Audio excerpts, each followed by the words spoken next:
had a hunger to learn more and read more and find out more, and kind of knew that I didn't really fit in a small city.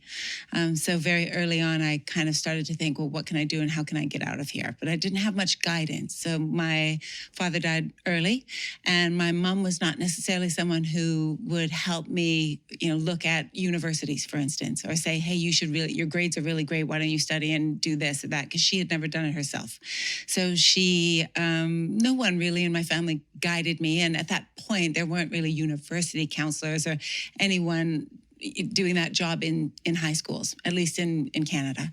So I think for me, I realized quite early, probably when I was a teenager, that I just needed more stimulation, and I needed more than what was there, just to feel fulfilled and keep my curiosity going. Those teenage years, you have a lot of experiences. And apparently what happens during your teenage years, because your brain is forming in a very different way and it's starting to sort of solidify, right?